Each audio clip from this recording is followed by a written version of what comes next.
You know what the most seductive thing in life is? Comfort, not love, not money, not fame, comfort. Because it doesn't demand anything from you. At least, not at first. It welcomes you with open arms. It whispers, you're okay here. You've done enough. Relax. Take it easy. And at first, it feels good.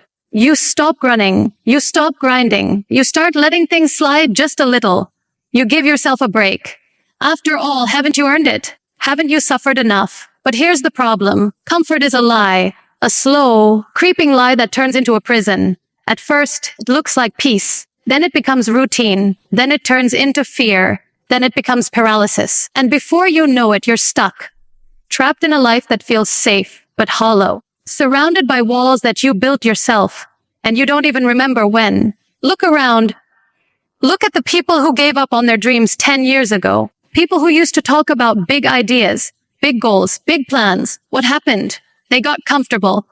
That's it. That's the whole story. They stopped pushing. They stopped growing. They stopped becoming. See, here's the brutal truth. Growth and comfort do not coexist. You want to change your life. You want to become more. Then you better get used to being uncomfortable.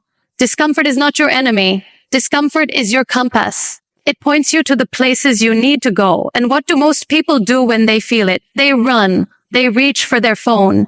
They binge. They scroll. They distract themselves. Because it's easier to avoid discomfort than face what it's trying to teach you. When you avoid discomfort, you avoid responsibility. You avoid effort. You avoid the pain of discipline. And in doing so, you also avoid the power that's on the other side. You become a prisoner of your own habits, your own patterns. And worse, you become addicted to ease. You become addicted to not feeling. And every day, you move one step further away from who you could be. Comfort is the enemy of potential. It tells you that good enough is good enough. It tells you, settle down, play it safe. Don't risk it. Don't try too hard. But what's the cost of that mindset? What does it cost you not to push yourself? What does it cost to ignore the voice inside you that says you were made for more? Let me tell you what it costs. It costs your dreams. It costs your confidence. It costs your fire, and one day it will cost your life because you'll run out of time to fix it. You want real freedom. Then escape the cage. Step into the discomfort. Do the things you've been avoiding. Have the conversations you've been putting off. Start the projects you've been thinking about for years, because comfort won't protect you. It will sedate you, and the longer you stay in it, the harder it is to leave. Discipline is hard, commitment is hard, sacrifice is hard, but regret, that's unbearable. And if you don't make the choice to escape that cage now, while you still can, you're going to wake up one day and realize you locked yourself in. Everything you want is on the other side of discomfort. Success, strength, fulfillment, self-respect. It's not about doing what feels good. It's about doing what's necessary, even when it hurts, especially when it hurts. So stop lying to yourself. You're not taking a break. You're hiding. You're not waiting for the right time. You're procrastinating. You're not comfortable. You're stuck. But here's the good news. Every cage has a door, and that door is action. Small, repeated, uncomfortable action. You don't need to flip your whole life overnight. You just need to take the next hard step, and then the next one, and the next one. You have no idea what you're capable of until you're tested, until you're stretched. Until you trade comfort for courage, you will suffer. Let's not pretend otherwise. Growth always comes with suffering, but it's the kind of suffering that means something. The kind that makes you stronger, clearer, the kind that builds a life worth living. So ask yourself, are you really living? Or just surviving? Are you growing? Or are you slowly decaying in a padded cell you built with your own hands? Because that's what comfort becomes when you let it control your life. A cage, a coffin with soft pillows, a life half-lived, and you were not born for that. You were born to expand, to build, to conquer your inner weakness, to overcome. So don't wait for a sign. Don't wait for motivation. Burn the damn cage down and go. Go where it's uncomfortable. Go where it's uncertain.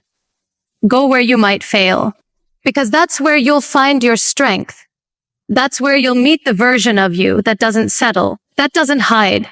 That version is waiting. Now go find them. You think you've got time.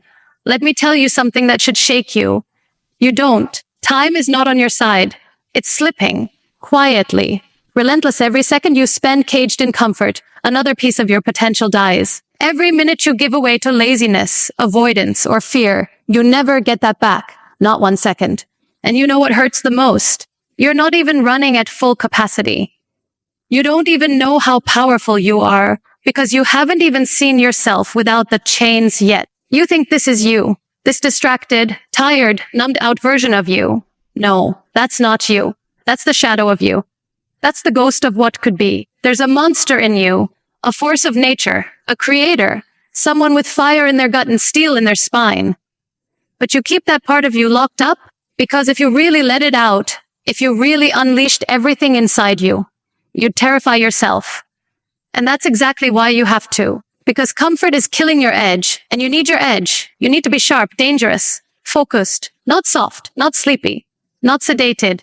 Comfort makes you forget what you're capable of. It whispers lies like, you're fine, you've done enough, you deserve a break, and listen, rest is good. Rest is necessary. But comfort is not rest. Comfort is retreat. Rest charges you. Comfort drains you. And if you don't know the difference, you're already behind. How many more mornings are you going to waste hitting snooze on your life? How many more times are you going to look in the mirror and pretend you don't see the hunger in your own eyes? How many more next Mondays before you realize you've wasted years in the waiting room of your own damn destiny? The world isn't going to hand you what you want. The world rewards action. It rewards the bold, the focused, the relentless, not the comfortable, not the careful. If you want to win, really win, you have to bleed for it. You have to suffer for it. You have to be willing to risk everything comfortable to earn something meaningful. And the truth is, that cage you're in, it doesn't even have a lock. You've just been sitting there so long, you forgot how to move. You forgot what freedom feels like. But your soul remembers. And it's screaming at you. That restlessness in your chest. That quiet voice that keeps you up at night. That ache you feel when you see someone living a life you know you were meant for. That's your soul pounding on the cage, screaming, let me out. Let me rise. Let me fight. Don't you get it? You're supposed to be uncomfortable. You're supposed to be stretched. That's how you grow. That's how you evolve. That's how you become someone worth following, someone worth remembering, someone you can finally look in the mirror and respect. So no, this isn't a motivational story. This is a wake-up call. This is the mirror you've been avoiding. This is the reality you've been dodging every time you reach for that screen, that snack, that comfort blanket. The cage doesn't look like steel. It looks like Netflix. It looks like takeout. It looks like just 5 more minutes. It looks like fear pretending to be logic. It looks like the slow death of your ambition disguised as peace. But now you see it. Now you know it. And now you decide, do you stay in the cage? Or do you burn it down? Because on the other side of that fire is you, the real you, the you that's been clawing to get out, the one that's not afraid to hurt, the one that's not afraid to live. And if you let that version of you loose, you don't just change your life, you become the life changer, the one who leads, the one who builds, the one who refuses to live a small, safe, meaningless existence. So here's your choice. Comfortable, stay predictable, stay soft, or escape the cage, enter the fire and become unstoppable.